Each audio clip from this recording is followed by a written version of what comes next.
Recently, just in a span of 1 month, I got blamed for changing two people in my life. Two different people, two different situations, but the same allegation from the people around them. Twinkle, you have changed them. And I kid you not, both of the times I got defensive, both of the time I got offended, to a point that I was ready to throw away the brilliant relationship that I had with both of these people. And then I sat with it long enough to realize, you know what?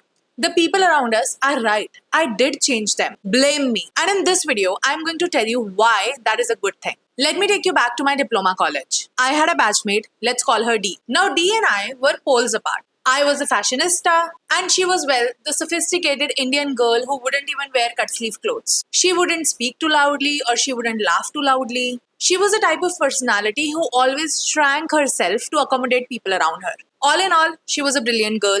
Everyone loved her for being nice. I liked her exactly the way she was. So, with time, we became good friends. The brownie was that we also lived nearby. So we started commuting together, studying for exams together, hanging out together. And the best part, we also got placed in the same industry. Just different companies, but the same building, same industry. So that means that college friendship extended into adult friendship. And with time, we became inseparable. She had to be where I was. She was like my sister. And then, over time, over the years, her personality started evolving. She started laughing too loudly. She started wearing stylish clothes. She voiced her opinions. And she wasn't scared to make people around her angry anymore. And now, while all of that was happening, our batchmates from diploma would literally call me and say, Twinkle, what sort of black magic have you done on her? She's not the same D we used to know. Now, the changes in her life could have happened because of multiple reasons. One of the biggest reasons that I reckon was that now she was earning her own money. And another reason could be that her environment changed drastically. Maybe she started developing her own taste. But no, everyone chose me to blame. People simply came for me. Now you tell me, if I truly knew black magic, wouldn't I use it for personal wins? Why would I even waste it on people around me? What good will that do to me? But I won't lie, even though I did not show it on my face or said it out loud, I used to get defensive when people were blaming me. And I was what, 20, 21 years old back then? I did not have the language for defining what I was feeling at that moment. But since then, here's what I've understood through my observation. In our culture, when someone changes, especially a woman, the first question is never what happened to her. The first question is mostly who did this to her. Because change for a woman is suspicious. Change means that something went wrong. Change for someone like D was like she shape shifted and her old accommodating self is not there anymore. And the easiest thing to do when someone changes is to find a reason that has nothing to do with them. Because if D changed on her own, that meant that D had the capacity to be different all along. That would mean that change is what D chose. And if D chose to change herself,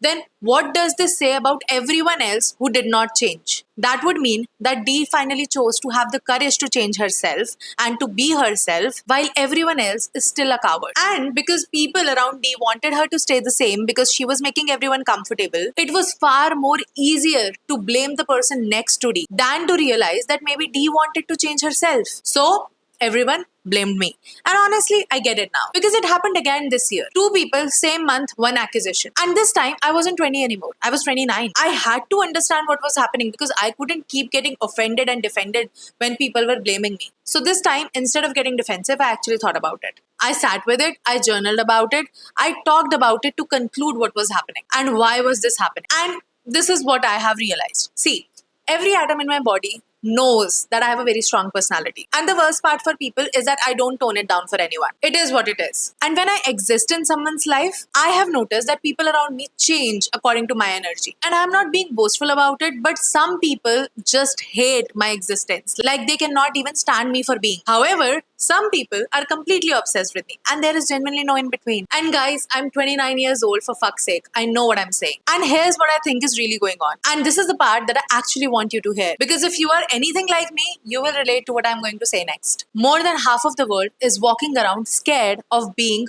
who they actually are. They have personalities and opinions and taste and ambitions that they have been burying down. Because when they looked around for inspirations or role models, they couldn't really find a lot of people who were living that way and enjoying their life. And then they meet you. They see you being loud when all through their life they were told to be quiet. They see you dressing how you want to while all through their lives they were told to dress modestly to accommodate others. They see you saying no, building something, having opinions, taking up space, and even after doing all of this that society told them not to do, you are still alive and you're not dying from it. So, you become a proof for them. You become a living example that it was always possible to live the way that they wanted to live, but they were just too afraid to try. When they meet you, they see you doing it gracefully. They see you doing it successfully. And then they realize that probably it's not that hard.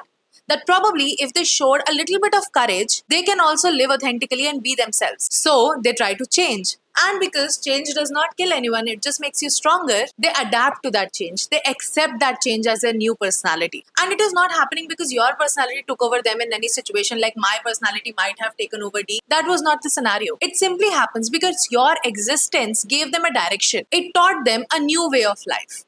When I think about Dee's situation back then, probably she always wanted to be that girl who would wear stylish clothes, who would laugh out loud. But probably while growing up, she never really saw any role models in her environment. And that's why she thought that she was not allowed to live that way. Nobody lives that way. But when her circle expanded, when she started going out, when she got a real job, when she was adulting, she realized that no, there are different types of people and it is okay to be you. So she started honing her own personality. She started experimenting with her style. She started experimenting with the way she wanted to talk with people or the people that she wanted to date or hang around with. But because I was the common factor while all of this was happening, I became the one to blame because I was already like who she wanted to become. And if you are anyone like me, you know that this is not black magic. This is called being a free person in a room full of people who forgot that they can be free too. And also, when people change around you, it's not always comfortable. For them or for you. I was not comfortable when Dee was changing. But because I was a good friend, my only job was to accept all of her phases. And if I talk about the people around us, there were some people who loved this new version of Dee. And there were some people who were very sad because they lost the quiet, accommodating, easier to manage version. And those people blamed me every time. And those people will blame you every time. And through this video, I want to tell you, let them blame you. Because the alternative to not blaming you is that you will tone yourself down. To prove them that, okay, you were not the reason why Dee changed, you will try to make yourself smaller. You will try and stop being the inspiration for other people who might be looking for you. And I do not know about you, but I refuse to live like that. And I personally think you should too. So if someone has told you that you are a bad influence, I want you to ask yourself one question. Did this person who changed in your presence become more of themselves or less of themselves? If they became more of themselves, if they started laughing out louder, if they started dressing the way they wanted to dress, if they started watching the movies they wanted to watch, if they started going to the dates they wanted to go, then you did not ruin them. You just reminded them of the simple fact that in this lifetime, everyone is allowed to be authentic and free. So guys, if you're watching this, please be yourself as loudly as you can, because the people who see themselves in you will find the courage because of you. And the people who keep hating, well, what do they know? So to all my viewers, to all my brainy baddies out there, own your influence without any shame, without any guilt. And yeah, sure, after watching this video, if something in you changed, I'll take the blame for it. I'll see you in the next one.